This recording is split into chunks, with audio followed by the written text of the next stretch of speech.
हाय बच्चा लोग, आपके टीचर सीए अंजू मंगला आपका करती है welcome back to chapter number 5 production function. बच्चा इस चैप्टर से अपनी सीरीज शुरू होती है। Unit 3 producer behaviour and supply, लेकिन सप्लाई को पढ़ना है विद डिमांड, तो हमारे लिए है इस यूनिट में ओनली चैप्टर 3। लेकिन बेटे आपको पता है ये चैप्टर आपका बेस बनेगा अगले 3 चैप्टरों का, तो हम ये नहीं कह सकते कि ये सिर्फ 5 या 6 मार्क्स की वेटेज रखता है। In my eyes from your teacher point of view ये चैप्टर वेटेज रखता है पूरे 18 मार्क्स की। यस, क्योंकि ये बेस आपके यूज होंगे रिवेन्यू चैप्टर में, कॉस्ट चैप्टर में। तो कहीं भी इधर उधर नहीं झांकना, सिर्फ ध्यान देना है वीडियो पे। मम्मी को कहिए मम्मी डोंट डिस्टर्ब, फोन रखिए साइड और करिए हमारे साथ क्लास शुरू।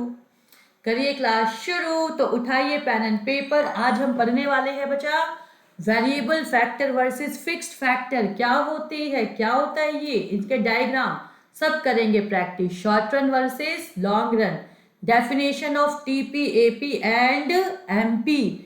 फिर बचा हम करेंगे न्यूमेरिकल्स की प्रैक्टिस, जो सेम कॉन्सेप्ट यूज होंगे अगले 2 चैप्टरों में। लॉ ऑफ वेरिएबल प्रोपोर्शन सबसे ज्यादा इंपॉर्टेंट, जैसे लॉ ऑफ डिमांड आपके इको की जान है, वैसे ही लॉ ऑफ वेरिएबल प्रोपोर्शन ये बेटा बहुत ज्यादा मायने रखती है प्रोडक्शन बिहेवियर्स के लिए। ठीक है बच्चा, ध्यान से पढ़ना बहुत इंपॉर्टेंट है। And this is the only reason इस पूरे चैप्टर को मैम ने सिंगल वीडियो में कवर किया है, ताकि आप लोगों को कोई दिक्कत ना आए। वीडियो थोड़ा सा लंबा रहेगा, लेकिन है पूरे 20 मार्क्स की वेटेज का। तो गाइस डोंट वेस्ट टाइम, बैठिए हमारे साथ, करते हैं क्लास शुरू।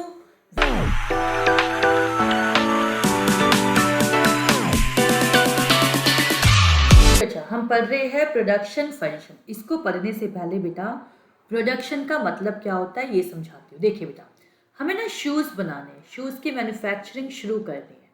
ठीक है, तो मुझे क्या क्या चाहिए होगा, मुझे चाहिए होगा लेदर, ठीक है, नेल्स, लेबर चाहिए होगी जो बेटा मैन्युफैक्चरिंग करेगी। अब ये सारी चीज़ें एक फैक्ट्री में चाहिए, राइट। फैक्ट्री के लिए मुझे क्या चाहिए, लैंड चाहिए। तो लेदर, नेल्स, लेबर, लैंड, ये सब क्या हो गए हमारे इनपुट्स, और इन इनपुट्स को यूज करके हमने बनाया शूज, उसी को कहते हैं आउटपुट।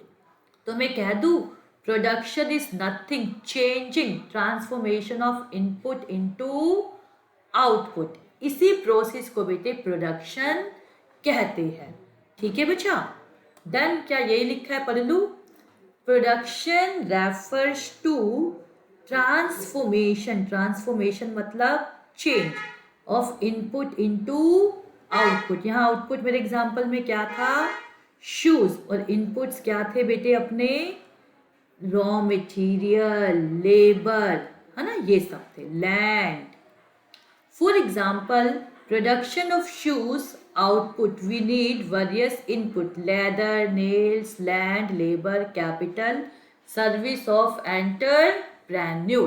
और इन ये सब लोग क्या कर रहे बच्चे, ये सारा हो रहा है फंक्शन, ये सब फंक्शन कर रहे हैं ना। तो मैं कह भी सकती हूँ it is a functional relationship between production and it's factor. ठीक है बच्चा, अब ये फैक्टर कितने टाइप के होते हैं पहले हमें डिस्कस करना है।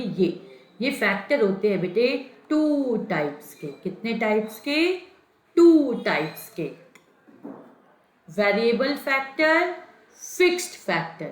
बच्चे देखिए, वेरिएबल फैक्टर कौन से फैक्टर होते हैं बेटे, जिनको चेंज करना इजी होता है, मतलब जिनको बढ़ाना या घटाना इजी होता है। अब इसको हम कैसे समझ सकते हैं, देखिए बेटा मैं एक एग्जांपल देती हूँ। बेटे हमें ना एक 50,000 शूज मैन्युफैक्चरिंग का ऑर्डर मिला है। डन, सब समझिए, आपको 1 मिनट में वेरिएबल फिक्स्ड फैक्टर समझ आ जाएगा। 50,000 का ऑर्डर मिला है, क्या मैं लेबर इजीली अरेंज कर सकती हूँ? यस मैडम, मैं फैक्ट्री के गेट पे ऐड लगाऊंगी, भाई लेबर चाहिए, मुझे जल्दी से मिल जाएगी। हमारे देश में तो वैसे भी एम्प्लॉयमेंट कम है, तो हमारे देश में लेबर बहुत ईजिली मिल जाती है। ठीक है, मुझे चाहिए रॉ मटेरियल, क्या मुझे इजीली मिल जाएगा? हाँ, सप्लायर कहेगा मैडम वेलकम, आपको इतना रॉ मटेरियल चाहिए, डिस्काउंट पे दे देगा, राइट। लेकिन बच्चा मुझे एक बड़ी फैक्ट्री चाहिए, क्योंकि मेरी फैक्ट्री तो सिर्फ 10,000 यूनिट बनाती है, बड़ी फैक्ट्री, क्या एकदम से मैडम फैक्ट्री खरीद पाएंगी? नहीं। क्या मैं 1 मिनट में, 1 दिन के अंदर मशीनरी खरीद पाऊंगी? मशीनरी बेटा करोड़ों रुपए की आती है, और करोड़ रुपए तो मैम के पास नहीं है ना, तो नहीं खरीद पाऊंगी।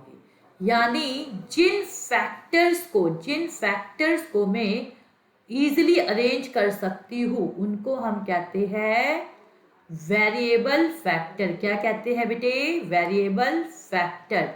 और जिन फैक्टर्स को हम इजीली चेंज नहीं कर पाते, इसमें हमें लगता है टाइम, उसको कहा जाता है फिक्स्ड फैक्टर। क्या कहते हैं बेटे? Fixed factor. आपको समझ आया? अब रीड कर ले।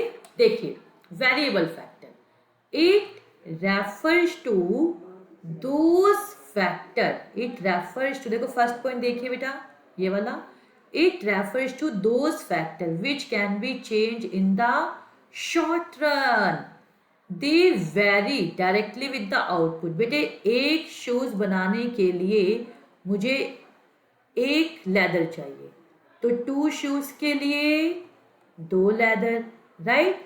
आउटपुट बढ़ेगा तो ये भी बढ़ेगा, ठीक है? तो वेरिएबल फैक्टर का रिलेशन होता है डायरेक्ट, जबकि इसका जो हमारे ये फैक्टर्स होते हैं फिक्स्ड फैक्टर, इनका आउटपुट से कोई रिलेशन नहीं होता। जैसे मुझे लेट सपोज मेरे को ट्यूशन पढ़ाना है, अभी हम ट्यूशन का एग्जांपल लेते हैं।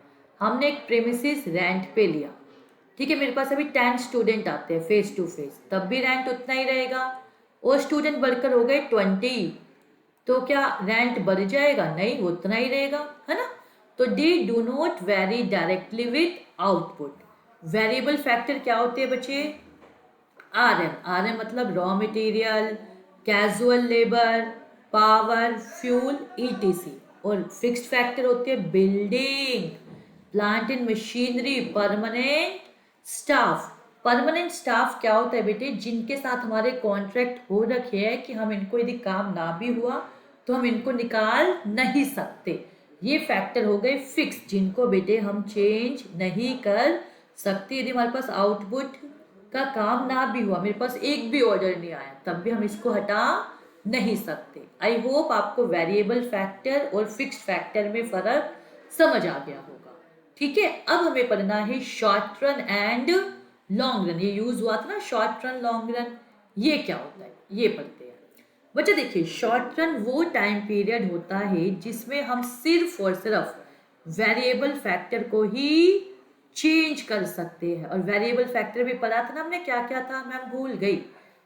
रॉ मटेरियल, वेरी गुड बच्चा, लेबर, कैजुअल लेबर, ठीक है? वेरिएबल फैक्टर वो होते हैं जिनको हम जल्दी से चेंज कर सकते हैं। देन लॉन्ग रन, ये वो टाइम पीरियड है बेटा जिसके अंदर हम सारे फैक्टर ऑफ प्रोडक्शन को चेंज कर सकते हैं। सारे मतलब वेरिएबल और फिक्स। लॉन्ग रन में मैं एक न्यू फैक्ट्री खरीद सकती हूँ। यस, न्यू फैक्ट्री खरीद सकते हैं। और आपने मैम को चैनल को ज़्यादा ज़्यादा सब्सक्राइब किया, लाइक किया, शेयर किया, तो जल्दी जल्दी से हम क्या करेंगे, बड़े वाला डिजिटल बोर्ड भी अरेंज कर पाएंगे, है ना? तो हो गया लॉन्ग रन।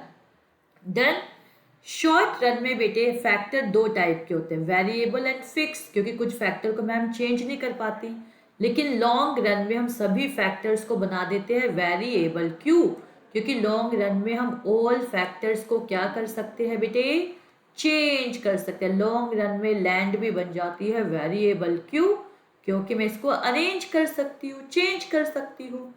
शॉर्ट रन में बेटे ये बहुत इंपॉर्टेंट है बेटा, एमसीक्यू पीरियड प्राइस डिटरमिनेशन का ये है एमसीक्यू क्वेश्चन, इस पे स्टार बना लो बच्चा लोग।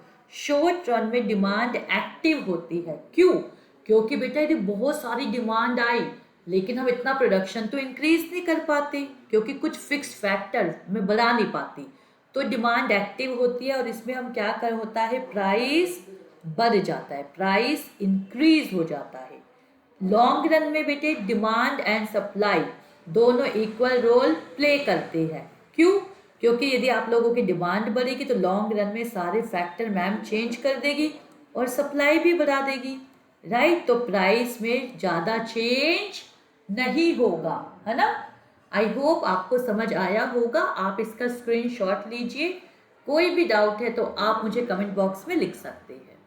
ठीक है बच्चा, एक बार देखिए, मैं आपका वेट कर। हाँ जी बता, देखिए आगे आपका स्टार क्वेश्चन लिखा ना, स्टार। आपको पूछा जा सकता है टाइप ऑफ प्रोडक्शन फंक्शन। तो आपको याद रखना है बेटे, जो शॉर्ट रन लॉन्ग रन बताया था ना, वही है same. Short run production function, long run production function. बेटे ये आपके कोर्स में है और ये आपका बेस बनेगा। लॉ ऑफ वेरिएबल प्रोपोर्शन लिखा है ना बेटे, ये आपका पूरा प्रोडक्शन का, पूरी प्रोडक्शन की सीरीज है आपकी, उसका बेस बनेगा। इसे ध्यान से समझना है। शॉर्ट रन प्रोडक्शन फंक्शन, जैसे मैंने अपने एग्जांपल में बताया था कि यदि मुझे 50,000 शूज का ऑर्डर मिलेगा, ठीक है, तो मैं किस किस को चेंज कर सकती हूँ। मैं सिर्फ एक दो फैक्टर को ही चेंज कर पा रही थी, कुछ इनपुट्स को, कुछ फैक्टर्स को मैम चेंज नहीं कर पाती। इसी को कहते हैं शॉर्ट रन प्रोडक्शन फंक्शन, जिसमें हम कुछ इनपुट को चेंज कर सकते हैं और कुछ को चेंज नहीं कर सकते। इस बच्चे इसको लॉ ऑफ वेरिएबल प्रोपोर्शन भी कहते हैं। वेरिएबल मतलब चेंज करना, प्रोपोर्शन मतलब परसेंटेज, हिस्सा। भी देखो, मैं रॉ मटेरियल को 100% चेंज कर पा रही हूँ, राइट, लेकिन मैं लैंड को चेंज कर पा रही हूँ? नो। क्या मैं कैपिटल को चेंज कर पा रही हूँ? नो। तो ये प्रोपोर्शन बिगड़ गया ना, चेंज हो गया प्रोपोर्शन। कि वेरिएबल फैक्टर तो मैम चेंज कर पा रही है, फिक्स को मैम नहीं चेंज कर पा रही। तो ये प्रोपोर्शन का बिगड़ना, चेंज होना ही कहलाता है लॉ ऑफ वेरिएबल प्रोपोर्शन। और ये सिर्फ और सिर्फ कब होता है बेटे? शॉर्ट रन में, कि मैं सभी ऑल फैक्टर्स ऑफ प्रोडक्शन को चेंज नहीं कर पाती। ठीक है, आई होप आपको समझ आया होगा। अब हम बढ़ते हैं, इसमें लिखा क्या है। शॉर्ट रन प्रोडक्शन फंक्शन, इसको वेरिएबल प्रोपोर्शन टाइप भी कहते हैं। It refers to a situation when output is increased by change only one input। ये वन इनपुट हमारे एग्जाम्पल में था रॉ मटेरियल, लेबर। मैं सिर्फ इसको ही चेंज कर पाई। while keeping other things input unchanged, मैं लैंड को चेंज नहीं कर पाई, मैं कैपिटल को चेंज नहीं कर पाई। ठीक है, change in variable input only the ratio between, बच्चा रेशो बिगड़ गया ना, फिक्स्ड फैक्टर और आउटपुट चेंज हो गया ना। Different input tends to change at different level of output. इसी को कहते हैं, इस रिलेशनशिप को ही कहते हैं बेटे लॉ ऑफ वेरिएबल प्रोपोर्शन। ये बहुत इंपॉर्टेंट है, अभी मैं आगे एक्सप्लेन करूंगी पूरे 2 स्लाइड्स में। ठीक है, बहुत इंपॉर्टेंट है ये, रीड कीजिए। लॉन्ग रन प्रोडक्शन फंक्शन, बेटे इसमें क्या होता है? अभी हमने पता था लॉन्ग रन क्या होता है बच्चा, याद है आपको? जिसमें सारे फैक्टर चेंज हो जाते हैं, all inputs can be changed. यानी जो रेशो है, रेशो किस किस के अंदर? Variable factor and fixed factor, मैं दोनों को चेंज कर सकती हूँ। इसलिए इसको हमने कहा कांस्टेंट प्रोपोर्शन, दोनों चेंज हो जाती है। It refers to a situation when output is increased by increasing all the inputs, by increasing all the input simultaneously। मतलब लैंड पहले नहीं चेंज कर पा रही थी, कैपिटल, अब मैंने इनको भी साथ में चेंज कर लिया और सेम प्रोपोर्शन में। ठीक है, यानी मैं कह दूं लॉन्ग रन में सारे फैक्टर इनपुट क्या बन जाते हैं? वेरिएबल। ठीक है, कोई भी फैक्टर फिक्स नहीं रह जाता। In the long run the ratio between different inputs tends to remain same. इसको कहते हैं law of returns to scale. जो आपको नहीं पढ़नी, ये आप पढ़ेंगे बीकॉम BBA, जब आप बढ़िया बढ़िया से नंबर लाएंगे, कॉलेज में जाएंगे, वहां पढ़ाऊंगी आपको law of returns to scale. हाँ जी बच्चा, मैम कॉलेज के बच्चे भी पढ़ाते हैं, बहुत सारे बच्चे आते हैं मैम के पास। ठीक है, जल्दी से आप स्लाइड को देखिए, इसका स्क्रीनशॉट लीजिए, मैं आपका वेट कर रही हूँ। नाउ अब बच्चा, ये प्रोडक्ट, कितने टाइप के होते हैं? एक होता है टीपी, एमपी, एपी, 3 टाइप के। कितने टाइप के बच्चा लोग? 3।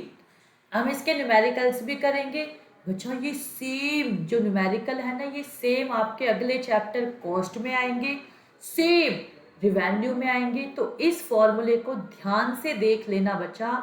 ये चैप्टर आपकी प्रोडक्शन सीरीज की बनता है जान जान। ठीक है, डन। टोटल प्रोडक्ट क्या होता है? जितने भी मेरे पास इनपुट है, ठीक है, लेट सपोज हम एक रॉ मटेरियल से मैं बनाती हूँ बेटा एक शूज, ठीक है। और अभी आपको पता है मैम के पास है 20 रॉ मटेरियल, तो मैम कितने नंबर ऑफ शूज बना पाएंगे बेटा बताइए? 20 शूज, है ना।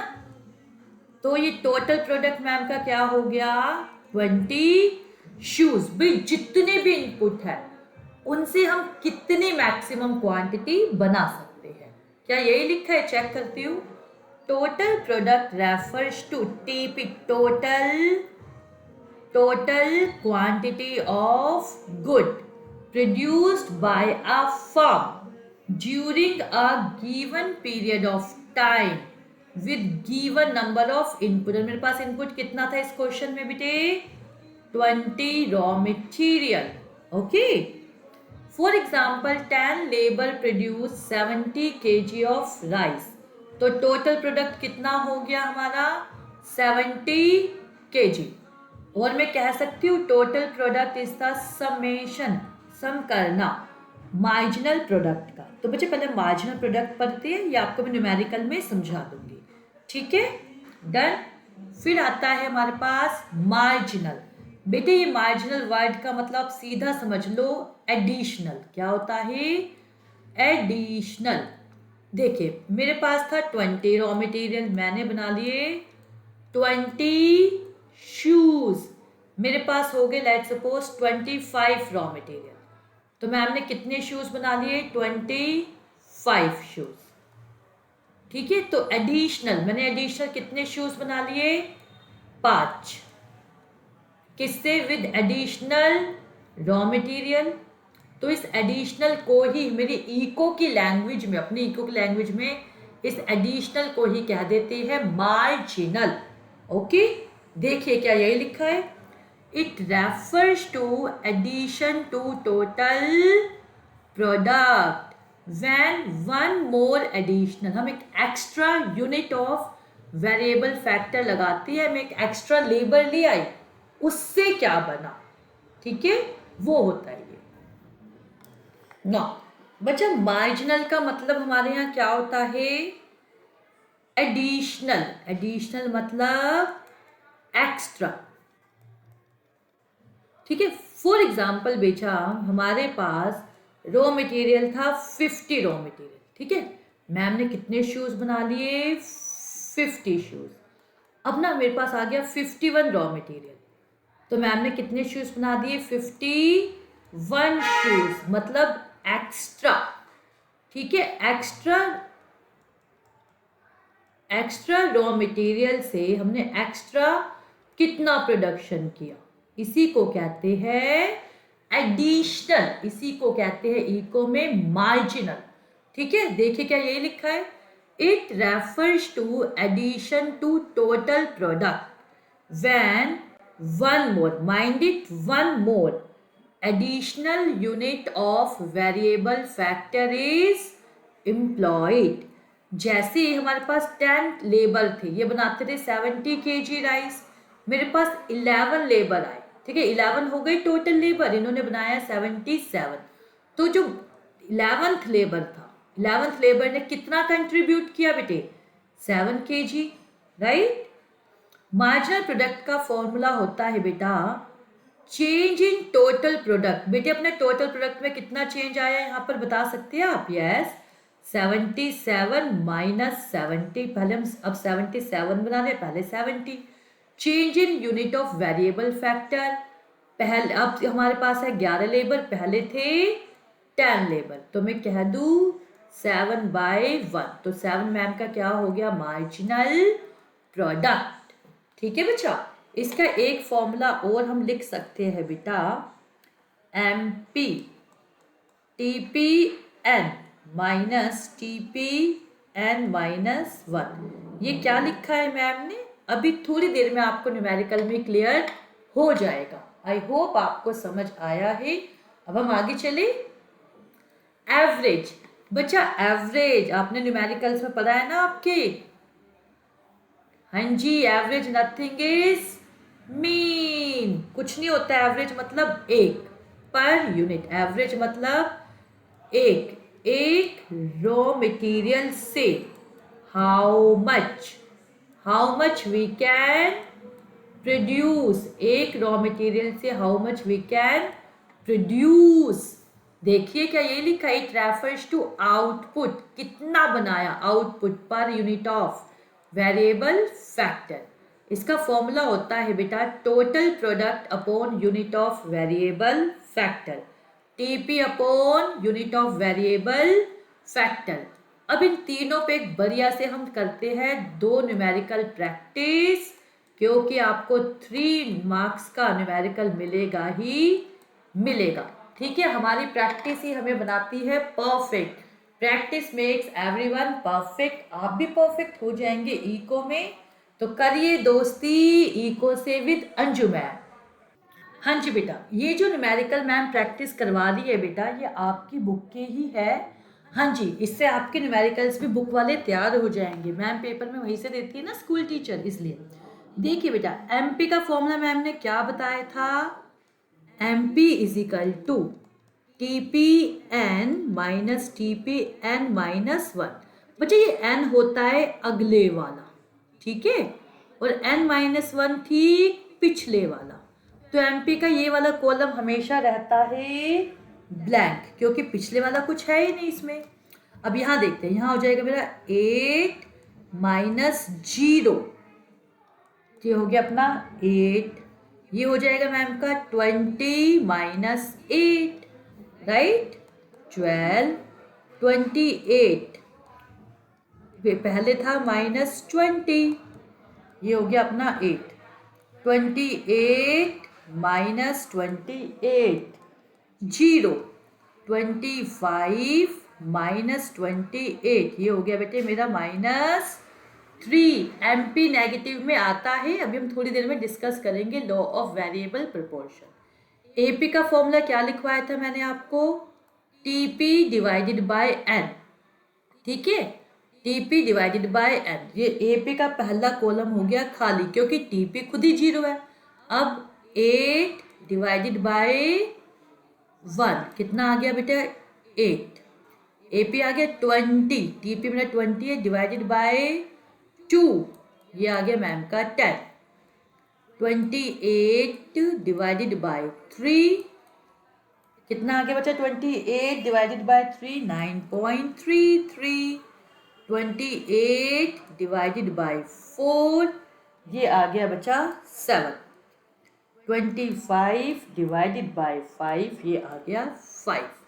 आई होप आपको न्यूमेरिकल सोल्व करना आ गया होगा, राइट। एक बार आप देखिए, फिर मैं आपको दूसरा एग्जाम्पल कराती हूँ।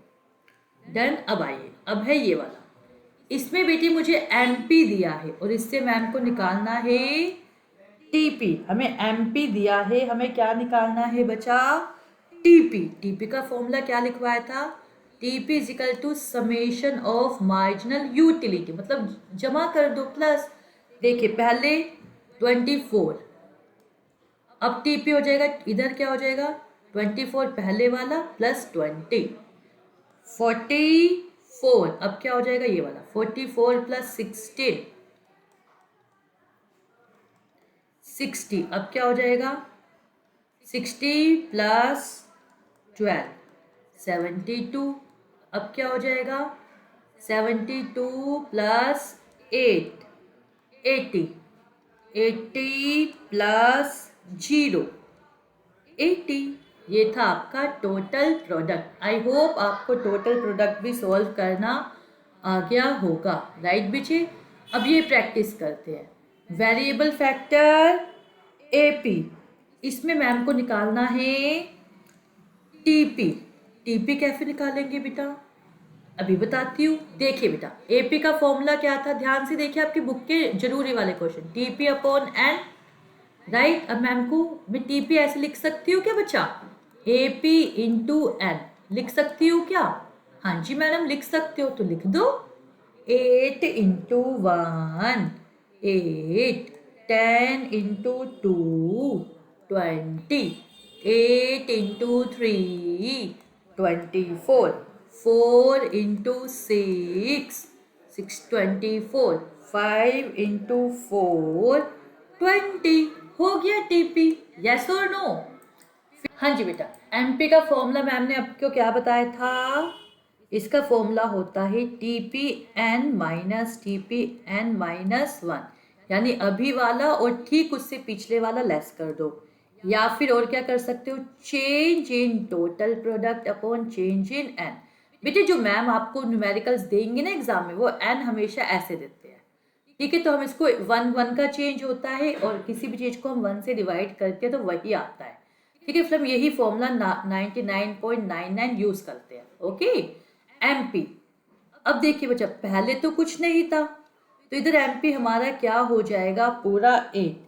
मैम ये 8 क्यों हो जाएगा, ध्यान से सुनना, इस पे करिए नोट, क्योंकि यहाँ पे टीपी 0 नहीं है, टीपी भी 8 है ना, इसलिए ये 8 हो जाएगा।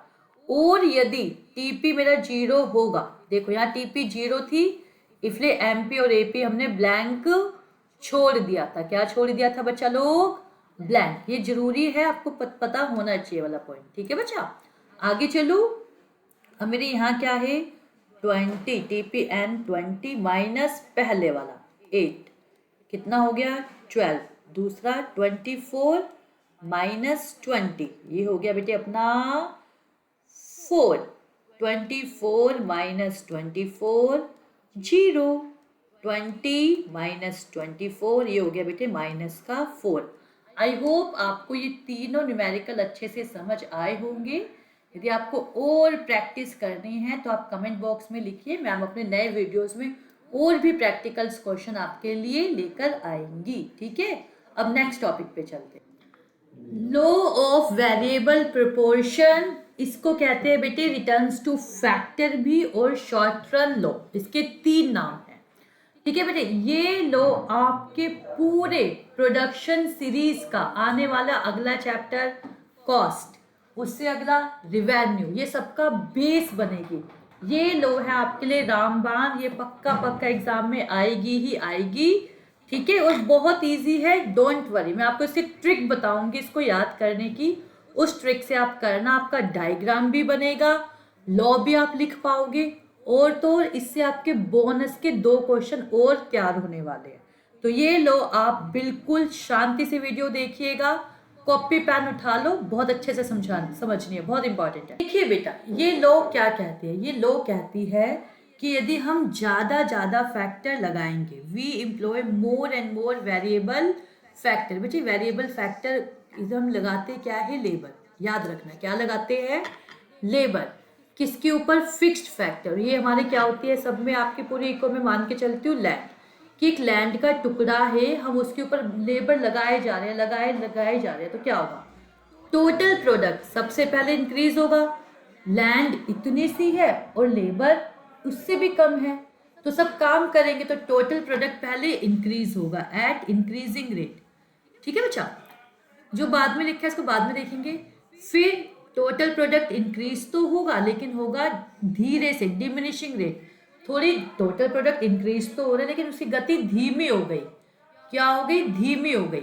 और फिर उसके बाद टोटल प्रोडक्ट क्या होगा बेटा मेरा, फाइनली फॉल हो जाएगा। क्यों हो जाएगा, अब सुनिए, अब इसको ऐसे याद रखेंगे, टोटल प्रोडक्ट पहले इंक्रीज होता है, डन। क्यों, क्योंकि एमपी भी मेरी इंक्रीज हो रही है, ठीक है? ये ट्रिक बता रही हूँ आपको, टीपी भी इंक्रीज हो रहा है, एमपी भी।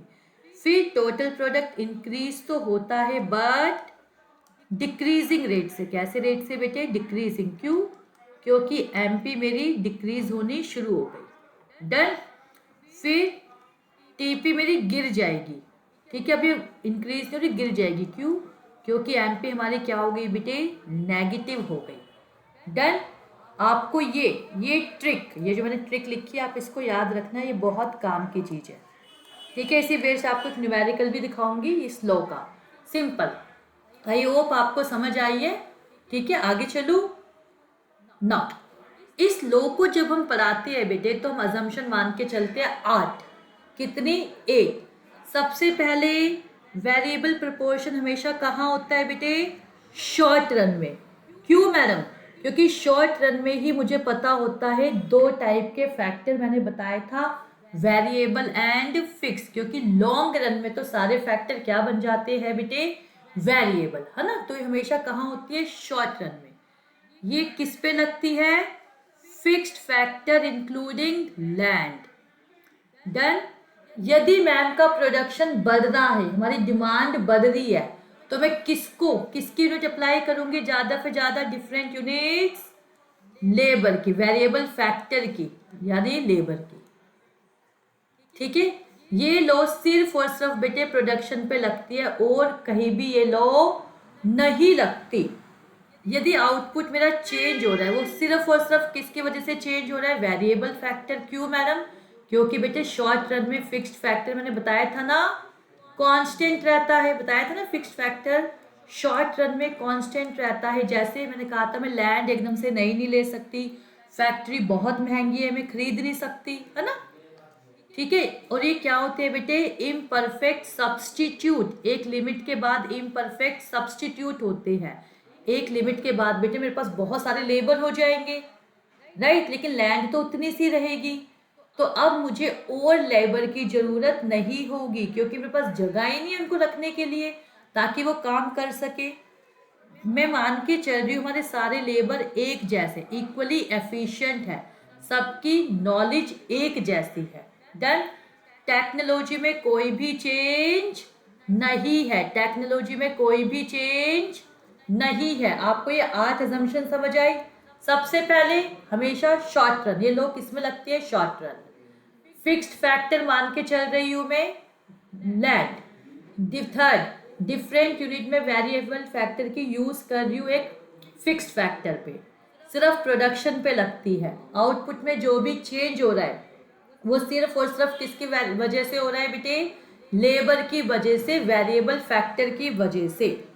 फैक्टर ऑफ प्रोडक्शन है इम्परफेक्ट सब्सटीट्यूट। एक लिमिट के बाद लैंड वही रहेगी लेकिन मैं ज़्यादा से ज़्यादा लेबर नहीं रख पाऊंगी क्योंकि मेरे को रखने की जगह ही नहीं है। तो एक लिमिट तक ही बेटे मैं वेरिएबल फैक्टर को बढ़ा पाऊंगी। सारे वेरिएबल फैक्टर हमारे इक्वली एफिशिएंट है, सब लेबर को एक जैसा काम करना आता है और टेक्नोलॉजी में भी कोई चेंज नहीं है। आई होप आपको अजम्पशन समझ आ गए होंगे। अब मैं एक ट्रिक बताऊंगी, ध्यान से देखनी आप सब बच्चा लोग को। बच्चा अब ना मैं एग्जाम में बैठी हूँ, मैम ने मुझे ट्रिक दे दी, कह रही डायग्राम भी बनाओ, मुझे तो नहीं आता। आपको एक ट्रिक बताती हूँ, आपको सिंपल ये नंबर याद करने हैं। ये प्लीज, यस बच्चा, ये नंबर आप याद कर लेना। इससे आपको हेल्प क्या मिलेगी? जब मुझे टीपी निकालना आता होगा तो मैं एमपी इसलिए निकाल दूंगी। कैसे मैडम? अभी करवाए थे ना न्यूमेरिकल प्रैक्टिस। एमपी कैसे निकाल दूंगी मैडम? टीपी से, TP N minus TP N minus 1 से निकाल दूंगी। एपी भी निकाल पाऊंगी कैसे? TP divided by N. तो आप सिंपल ये याद कर लेना नंबर, क्योंकि एग्जाम में मुझे पेपर करूंगी मैं टेबल सोचूंगी कि कहाँ पर क्या करना है, क्योंकि मेरा डायग्राम सेट नहीं बैठेगा। तो आपका डायग्राम हमेशा सेट बैठेगा, आप ये नंबर याद कर लेना 10, 30, 45, 52, 52, 48। डन। अब ध्यान से देखिए, लैंड फिक्स्ड फैक्टर मैंने माना था कांस्टेंट है, हमारे पास लैंड 1 एकड़ है। वेरिएबल फैक्टर 1, 2, 3, 4, 5, 6 ये याद रहेंगी। ठीक है, मुझे वेरिएबल फैक्टर क्या करना है? इंक्रीज करना है। टीपी के 10, 30, 45, 52, 52, 48। एमपी 10 हो गया क्योंकि टोटल प्रोडक्ट 10 है। यहाँ 20 कैसे आया बच्चा? 30 माइनस 10। 15 कैसे आया? 45 माइनस 30। 52 माइनस 45। यहाँ 0 कैसे आया? 52 माइनस 52। ये -4 कैसे आया? 48 माइनस 52। डन। एपी कैसे निकालते? टीपी डिवाइडेड बाय एन, तो 10 डिवाइडेड बाय 1। यहाँ 30 डिवाइडेड बाय 2। ये एपी टोटल प्रोडक्ट कितना है यहाँ पर बचा मेरा? 45 डिवाइडेड बाय 3। टोटल प्रोडक्ट है 52 डिवाइडेड बाय 4। यहाँ पर 52 डिवाइडेड बाय 5, यहाँ आ गया 48 डिवाइडेड बाय 6। ठीक है बच्चा, डन। अब ध्यान से देखना, आपके एग्जाम में वो पूछेंगे फेजेस। तो बच्चा फर्स्ट फेज में हमें टीपी एमपी का रिलेशन हो, इनसे हमारे 3 क्वेश्चन बनते हैं। टीपी एमपी का रिलेशन, एमपी और एपी का रिलेशन, ये दोनों क्वेश्चन आपके हो रहे हैं बोनस में तैयार। Bonus TP and MP relation, ठीक है, और एपी एमपी रिलेशन, ये 2 क्वेश्चन आपको दोनों में से एक 3 मार्क्स में मिलेगा। और ट्रस्ट मी, इस टेबल को याद करके आप वो भी बहुत ईजिली लिखाओगे। फर्स्ट फेज होती है बेटे जिसमें एमपी इंक्रीज हो रहा है। ध्यान से देखो, ध्यान से देखिए बेटा, मैं सारे नंबर सारी वर्किंग हटा रही हूँ ताकि मैं इस पर और क्लियरली समझा पाऊँ। आप इसकी फ़ोटो क्लिक कर लीजिए, मैं सारी चीज़ें हटाऊंगी ताकि मैं आपको समझा पाऊँ। Increasing returns to scale, photo click कीजिए। हाँ जी बेटा, ध्यान से देखना बच्चा, फर्स्ट फेज कहाँ तक होती है, जहाँ पे एमपी हमारा बढ़ता रहता है। देखो 10 से 20 बढ़ रहा है, तो इसको कहते हैं first phase. Done. Second phase होती है जहाँ पर एमपी 0 होता है। कहाँ होती है बेटे, एमपी 0, ये वाली हो गई। थर्ड फेज, इसके बाद की सारी फेज थर्ड फेज कहलाती है। डन।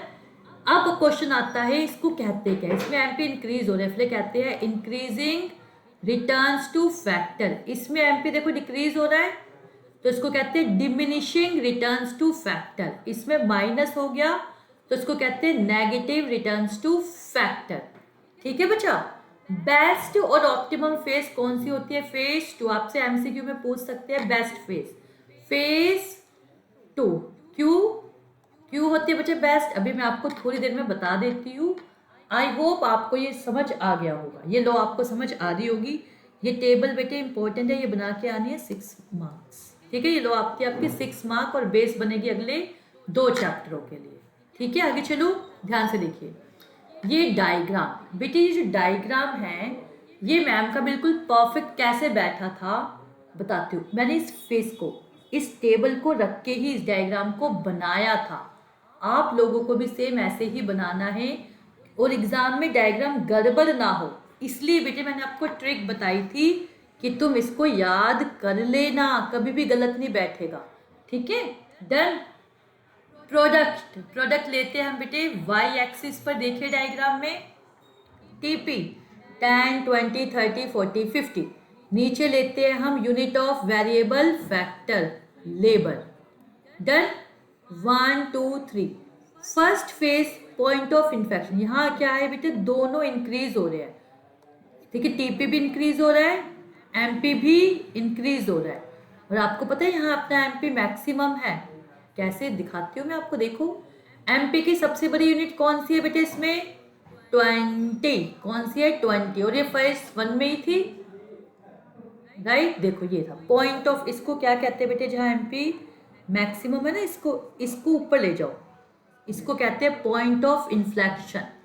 सेकेंड स्टेज में एमपी 0, ये यहाँ से इसको ले जाओ, यहाँ टीपी मैक्सिमम है, इससे ज़्यादा नहीं जाएगा। ये फेज होती है थर्ड।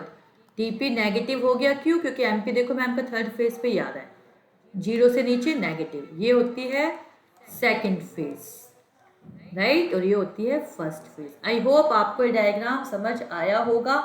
आपका ये डायग्राम बिल्कुल सेट परफेक्ट बैठेगा यदि आपने इस टेबल को याद कर लिया। और टेबल पूरी भी नहीं याद करनी बेटे, सिर्फ ये नंबर याद कर लो, काम चल जाएगा आपका बढ़िया वाला। ठीक है, डन। देखिए ये डायग्राम, ठीक है बच्चा, डन। अब ध्यान से देखिए, फेज 1 की मुझे इंग्लिश लिखनी है। क्या ये टफ थी, वो टेबल देख के लिख दो simple, TP increases eight an increasing rate. क्यों, क्योंकि एमपी पे क्या हो रहा था बेटे, इंक्रीज हो रहा था ना। इट हैपन्स, क्योंकि बच्चे शुरू में जो वेरिएबल इनपुट होता है वो स्मॉल था, वेरिएबल लेबर मेरे पास कम थे, लैंड ज़्यादा था, हमने और लेबर भर्ती करे, अच्छा यूज होने लगा। ठीक है, डिवीजन ऑफ लेबर का मुझे बेनिफिट मिलता है। सेकेंड फेज को बेस्ट फेज क्यों कहा जाता है, क्योंकि बेटा इस फेज पर एक रैशनल प्रोड्यूसर को पता चल जाता है कि वो मैक्सिमम से मैक्सिमम कितना प्रोडक्शन कर सकता है और इसके बाद उसको और लेबर एम्प्लॉय नहीं करने, क्योंकि इसके बाद तो एमपी नेगेटिव हो जाती है, तो मुझे पता चल जाता है नंबर ऑफ वेरिएबल फैक्टर मुझे कितना रखना है। तो इसलिए रैशनल प्रोड्यूसर हमेशा फेज 2 में ही प्रोडक्शन करते हैं। मैं रीड कर दूं, every additional variable factor and lesser amount of output, it means TP increase तो हो रहा है लेकिन एट डिक्रीजिंग रेट, क्योंकि एमपी अब गिरना शुरू हो गया। ठीक है, ये एक लेवल ऑफ आउटपुट के बाद होता है। तो बच्चे क्या होता है, लैंड पे जोर पड़ रहा है, लैंड कम है, मशीनरी कम है, लेकिन वर्कर में भर्ती करे जा रही थी, इसलिए वर्कर की प्रोडक्टिविटी गिर गई। इस फेज में एमपी हमेशा रहेगा जीरो, टीपी किस पे पहुंच जाएगी, मैक्सिमम पॉइंट पर। और ये बहुत क्यूरिशियल है, इंपॉर्टेंट है, क्योंकि एक रैशनल प्रोड्यूसर को पता होता है कि उसका मैक्सिमम प्रोडक्शन कितना होगा, और एमपी भी हर वर्कर की पॉजिटिव है, जीरो नहीं, जीरो है, पॉजिटिव है, माइनस नहीं है। ठीक है, फेज थर्ड नेगेटिव होती है बेटे, इस पे कोई काम नहीं करना चाहता। क्यों? क्योंकि टीपी डिक्लाइन हुआ। टीपी डिक्लाइन क्यों हुआ था बच्चे? क्योंकि एमपी क्या थी, इसमें नेगेटिव थी। तो आप देख रहे हो, आपको ये पूरी इंग्लिश 1 मिनट में याद हो जाएगी यदि आपको मैम की ये ट्रिक, सिर्फ ये टेबल याद हो गया। और टेबल में सिर्फ ये याद करना, एमपी के जो मैंने पॉइंट लगाए थे ना, मैक्सिमम वाला, जीरो वाला और ये माइनस, इसको ये राइट। तो सिर्फ ये टेबल याद करके, टीपी का याद करके आपको पूरी लो 1 मिनट में आप अच्छे से इंग्लिश में टीचर को समझा भी आएंगे और आपको खुद भी समझ आ जाएगी। आई होप आपको ये समझ आया होगा। अब ऐसा रियल लाइफ में होता क्यों है, रीजंस क्या है, ये मैं बता रही हूँ। Reason for law of variable proportion, बच्चे सबसे पहले था इंक्रीजिंग रिटर्न्स टू फैक्टर, जिसमें टीपी इंक्रीज हो रहा था क्योंकि एमपी क्या थी हमारी, वो भी इंक्रीज हो रही थी, राइट। तो बच्चा फिक्स्ड फैक्टर का, लैंड का अच्छा यूज हो रहा था, सारे लेबर मेरे एफिशिएंटली काम कर रहे थे, ठीक है, क्योंकि मैं लैंड को बांट नहीं सकती थी। डन। फेज 2, इसमें क्या था, टीपी इंक्रीज तो हो रहा था बट एट डिमिनिशिंग रेट, याद है ना, डिमिनिशिंग रेट। क्यों? क्योंकि एमपी क्या हो गई थी इसमें, जीरो। मुझे वही जो टेबल है वो मेरे माइंड में है, उसको मैं लिख रही हूँ, और इससे देखो पूरी इंग्लिश यही है, optimum combination, TP is maximum, optimum जो फिक्स्ड फैक्टर होता है लैंड का, बेफ्ट यूज हो रहा है और एमपी गिरना शुरू हो गई है, राइट। इसके बाद यदि मैं फिक्स्ड फैक्टर को ओवर यूटिलाइज करूंगी, ओवर यूटिलाइज, तो वर्कर की एमपी गिरनी शुरू हो जाएगी, डिमिनिशिंग रिटर्न। और बेटे इम्परफेक्ट सब्सटीट्यूट हमने अजम्पशन में पढ़ा था, फिक्स्ड और वेरिएबल फैक्टर एक हद तक तो सब्सटीट्यूट कर सकते हैं, उसके बाद वो इम्परफेक्ट हो जाते हैं, ठीक है। डन। फेज 3 बिल्कुल इंपॉर्टेंट नहीं है, बता देती हूँ, इसमें सब कुछ नेगेटिव क्यों होता है, क्योंकि फिक्स्ड फैक्टर। बच्चा फिनलैंड की भी एक लिमिटेशन है भाई, इस पर 100 ही लोग काम कर सकते हैं, ओनली 100 लेबर कैन वर्क, हमने लगा ली 200, तो लोग आपस में फाइट कर रहे हैं, पुअर कोऑर्डिनेशन, काम है नहीं, लोग फाइट कर रहे हैं, और वेरिएबल फैक्टर की भी एफिशिएंसी क्या हो जाती है, डिक्रीज हो जाती है, क्योंकि फिक्स्ड फैक्टर पे प्रेशर पड़ता है। ठीक है बच्चा, आई होप आपको ये समझ आई होगी। अब मैं आपको बोनस की 2 ट्रिकें देती हूँ, इसके बाद आती है लॉ ऑफ डिमिनिशिंग रिटर्न। क्या ये आपको पढ़नी है? अरे बेटा ये कुछ भी नहीं है, सिंपल एमपी का बिहेवियर लिखना है। क्या लिखना है? एमपी का बिहेवियर। एमपी की टेबल दिखाओ, देखिए ये टीपी है, एमपी 12, 10, 8, 6, 4, डिक्रीज हो रही है, नहीं हो रही, एमपी डिक्रीज हो रही है, और डिक्रीज होने को इको में डिमिनिशिंग भी बोल देते हैं। ये सेम वही है, डायग्राम भी देख लो वही है, राइट। ठीक है, मैं पढ़ देती हूँ। It states that when more and more unit of variable factor, labour देखो ने बता दिए 1, 2, 3, 4, when more and more unit of a variable factor are employed with a fixed factor, land हमारी फिक्स है, then MP of a variable fact must fall, MP हमेशा गिरती रहती है। It means marginal return diminish, क्योंकि जो difference है, proportion है लैंड के बीच, फिक्स्ड फैक्टर और वेरिएबल प्रोपोर्शन, ये इंक्रीज हो रहा है। इसको बेटा law of diminishing marginal product भी कहते हैं, और ये वही टेबल का एमपी का सिर्फ डिस्क्रिप्शन है। ठीक है, डन। एक और magic, relationship between TP and MP. बच्चा देखो, ये मैम ने स्माइली पता है क्यों लगाई है? ट्रिक है वही। देखो क्या ये डायग्राम वही लिया है मैम ने? यस, वही लिया है, जानबूझ के आपको समझाने के लिए डायग्राम चेंज नहीं किया। क्या ये वही टेबल है? हाँ जी, देखो मैक्सिमम 20 एमपी समझाया था, मार्जिनल प्रोडक्ट 0 समझाया था, माइनस टीपी एमपी का रिलेशन। देखो वही लो लिखी है, TP increases eight increasing rate, right, क्योंकि एमपी इंक्रीज हो रही है। TP increases eight diminishing rate, क्योंकि एमपी गिर रही है। टीपी स्टार्ट डिक्रीजिंग, क्योंकि एमपी नेगेटिव हो गई। ठीक है बच्चा, डन। मैंने कहा था ना बोनस के 2 क्वेश्चन, एक law of diminishing return, relationship between TP MP, one more relationship between AP MP. बच्चा ये देखना वही है ना, एपी एमपी, ये वाली टेबल थी। ये मैंने एमपी की टेबल उठाई, एपी, इन दोनों में रिलेशन बना दिया, इन दोनों में रिलेशन। तो बच्चा ये टेबल याद करके आपके 4-5 क्वेश्चन तैयार हो जाते हैं। दिखाती हूँ मैं आपको।